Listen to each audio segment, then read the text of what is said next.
Assalamualaikum warahmatullahi wabarakatuh. Saya Dwi Aryani, mahasiswi jurusan Sosiologi semester 4 kelas B. Saya di sini membuat video yaitu untuk memenuhi ujian tengah semester saya pada mata kuliah Sosiologi Budaya. Pertama-tama yaitu saya akan menjawab nomor 1 yaitu mengenai sosiologi budaya dan sosiologi budaya. Pertama-tama saya akan membahas sosiologi terlebih dahulu, di mana sosiologi adalah ilmu yang membahas tentang berbagai aspek dalam kehidupan masyarakat, serta pengaruh bagi kehidupan manusia. Menurut Max Weber, sosiologi adalah ilmu yang berupa memahami tindakan-tindakan sosial. Sedangkan menurut Emile Durkheim, sosiologi adalah ilmu yang mempelajari fakta dan institusi sosial. Selanjutnya yaitu budaya, di mana budaya merupakan keseluruhan kompleks yang mencakup pengetahuan, kepercayaan, seni, hukum, moral, adat, dan setiap kemampuan lain dan kebiasaan yang diperoleh oleh manusia sebagai anggota masyarakat, yaitu menurut Edward B. Taylor.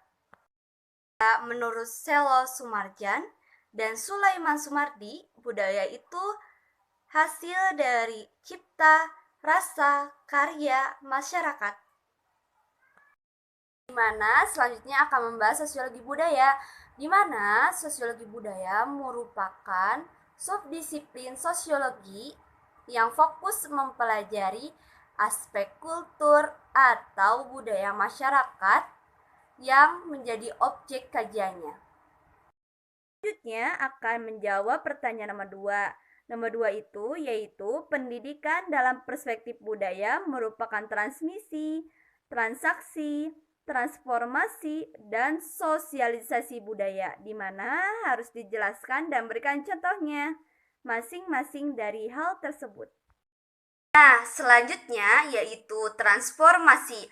Transformasi yaitu mengubah rupa, bentuk, sifat, fungsi, dan sebagainya. Mengalihkan atau mengubah struktur dasar menjadi struktur lahir dengan menerapkan kaidah transformasi.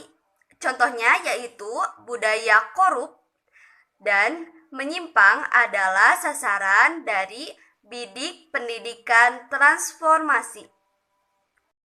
Akan menjelaskan transmisi, di mana transmisi yaitu pengiriman atau penerusan pesan dan sebagainya dari seseorang kepada orang lain.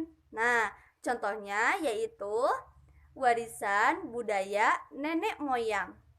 Selanjutnya akan membahas transaksi. Transaksi adalah pertemuan kedua belah pihak untuk saling memberi dan menerima. Contohnya yaitu dalam pendidikan adalah proses KBM, yaitu proses pemberian ilmu dari seorang guru dan proses penerimaan dari seorang murid. Selanjutnya yaitu sosialisasi. Sosialisasi ini merupakan suatu proses bagaimana memperkenalkan sistem kepada seseorang dalam proses interaksi yang diatur dengan nilai dan norma. Contohnya yaitu sosialisasi pentingnya pendidikan 12 tahun kepada suku anak dalam dan suku Baduy. Nomor 3, terdapat dua teori besar yang menggunakan untuk pendekatan sosiologi untuk memahami budaya, yaitu yang pertama, pendekatan struktural fungsional. Pendekatan ini mendapat inspirasi dari sosiolog Prancis, yaitu Emile Durkheim. Menurut Durkheim, kultur atau budaya, baik yang bersifat material atau immaterial, sama-sama berperan penting dalam menjaga solidaritas dan solidaritas kelompok. Nah, kesamaan nilai, keyakinan, ritual, dan sebagainya mengarahkan kelompok sosial dan mempraktikkannya untuk mencapai tujuan bersama dengan menyandang identitas kolektif yang sama. Menurut Durkheim, ketika individu berpartisipasi dalam ritual kultur dan ritual tertentu, artinya individu ikut mengonfirmasi dan mengakui eksistensi budaya tersebut sehingga keberadaan budaya tersebut semakin kuat. Nah, kuatnya kebudayaan tersebut sehingga membuat kuatnya juga solidaritas kelompok tersebut. Kedua, yaitu pendekatan kritis di mana mendapatkan inspirasi dari pemikiran Karl Marx. Menurut Marx, kultur atau budaya merupakan instrumen atau alat dominasi pihak berkuasa atau mayoritas terhadap pihak yang didominasi atau minoritas yang lemah. Nah, selain itu, budaya dapat juga menjadi sarana perlawanan fisik atau ideologi pihak yang didominasi kepada pihak yang mendominasi. Pihak yang mendominasi cenderung disponsori oleh sistem ekonomi kapitalis. Sebagai contoh, ideologi mainstream mendoktrin bahwa sukses artinya kaya dan banyak uang. Nah, untuk sukses seseorang, karyawan harus bekerja keras dan mendedikasikan dirinya untuk bekerja agar seperti bosnya. Nah, sementara pada kenyataannya pekerjaan dengan gaji setara bos jumlahnya sedikit dan budaya kerja keras bekerja yang dilakukan oleh karyawan malah membuat bos semakin kaya, sementara kemajakan karyawan akan selalu tetap di bawah bosnya. Empat, yaitu jelaskan dengan contohnya nilai, norma, dan kearifan lokal. Nilai adalah ukuran. Nah, standar abstrak tentang sesuatu yang seharusnya dilakukan atau standar yang digunakan orang untuk memutuskan apa yang pantas, baik, indah, dan layak sebagai suatu pedoman hidup sosial.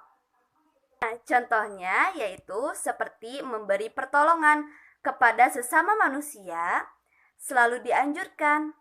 Pertolongan ini bagian dari proses adaptasi yang dilakukan manusia dalam wujud sosialisasi antara masyarakat. Secara langsung, dalam kasus menolong ini, setiap masyarakat akan memberikan penilaian yang baik dan penilaian ini sendiri dijadikan sebuah pedoman hidup. Nah, selanjutnya yaitu norma. Norma itu adalah aturan yang mengatur perilaku manusia terdiri atas mores tentang moral dan volks tentang kesopanan. Contoh, siswa bersikap sopan kepada gurunya dan juga menggunakan bahasa yang halus dan sopan pada saat berbicara kepada orang yang lebih tua. Nah, selanjutnya adalah kearifan lokal.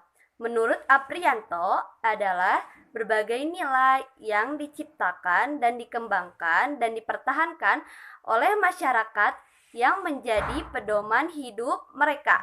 Contoh, seperti hutan larangan yang ada di Riau, yaitu kearifan lokal ini berlaku di daerah Riau agar masyarakat di sekitar melestarikan hutan dengan melarang tidak menebang secara liar. Selanjutnya adalah nomor 5. Jelaskan efek media bagi individu dan masyarakat dari segi positif dan negatifnya. Nah, efek media bagi individu dari segi positif adalah nomor 1, individu akan merasa senang. 2, individu akan lebih percaya diri. Yang ketiga, individu akan lebih terbuka terhadap perubahan. Keempat, individu akan lebih senang karena dapat berinovasi dengan penemuan-penemuan mereka. Kelima, yaitu individu akan lebih termotivasi untuk menciptakan sesuatu yang lebih baru agar tidak ketinggalan zaman. Yang keenam, individu agar lebih kreatif dengan penciptaan-penciptaannya dapat membantu kinerja manusia. Yang ketujuh, individu akan lebih aktif dan memiliki jaringan yang luas. Selanjutnya yaitu efek media bagi individu dari segi negatif. Yang pertama, individu lebih tertutup atau kurang pergaulan. Yang kedua, individu menjadi tidak percaya diri. Yang ketiga, individu menjadi lebih ketergantungan. Yang keempat, individu menjadi cepat bosan terhadap hal atau sesuatu. Selanjutnya yaitu efek media bagi masyarakat dari segi positif. Yang pertama, kebebasan dan kompetensi individual akan ditingkatkan. Yang kedua, kemajuan. Yang berikutnya akan memperkokoh ekonomi. Yang ketiga, tawaran dari media akan menyajikan suatu rentang minat dan selera yang luas. Yang keempat, ikatan komunitas akan bertambah luas dan kokoh. Nah, dari segi negatifnya yaitu yang pertama, munculnya model baru berita. Yang kedua, tidak adanya gatekeepers yang menyaring informasi. Yang ketiga, terlalu penuhnya informasi. Soal nomor 6, yaitu sebutkan Al-Quran Surat Al-Hujurat ayat 13. Hafalan dari Al-Quran, artinya dan maksudnya. A'udzu billahi minasy syaithanir rajim. Bismillahirrahmanirrahim. Ya ayyuhan nasu inna khalaqnakum min zakari wa unsa wa ja'alnakum su'uba wa qabaila lita'araf. Inna akramakum indallahi atqakum innallaha halimun khabir. Shadaqallahul azim. Artinya, wahai manusia, sungguh kami telah menciptakan kamu dari seorang laki-laki dan seorang perempuan, dan kemudian kami jadikan kamu berbangsa-bangsa dan bersuku-suku, agar kamu saling mengenal. Sungguh yang paling mulia di antara kamu di sisi Allah ialah orang yang paling bertakwa. Sungguh Allah Maha mengetahui, Maha teliti.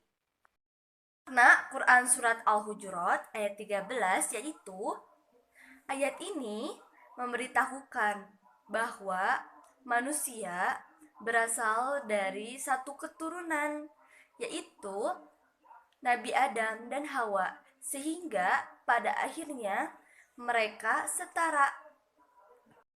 Nah, keragaman adalah sunatullah karena Allah menjadikan manusia berkembang demikian banyak sehingga menjadi berbangsa-bangsa dan bersuku-suku. Keragaman itu bukanlah untuk berpecah belah dan saling memusuhi, tetapi untuk saling mengenal. Dengan pengenalan yang baik akan terjalin kedekatan, kerjasama, dan saling berikan manfaat. Seluruh manusia setara di hadapan Allah Subhanahu wa Ta'ala. Yang membedakan hanyalah ketakwaannya. Manusia yang paling mulia di sisi Allah adalah manusia yang paling bertakwa. Allah Maha mengetahui segala hal yang dilakukan oleh manusia, termasuk bagaimana tingkat ketakwaan mereka. dan bagaimana sikap mereka terhadap manusia lainnya, khususnya terkait keragaman.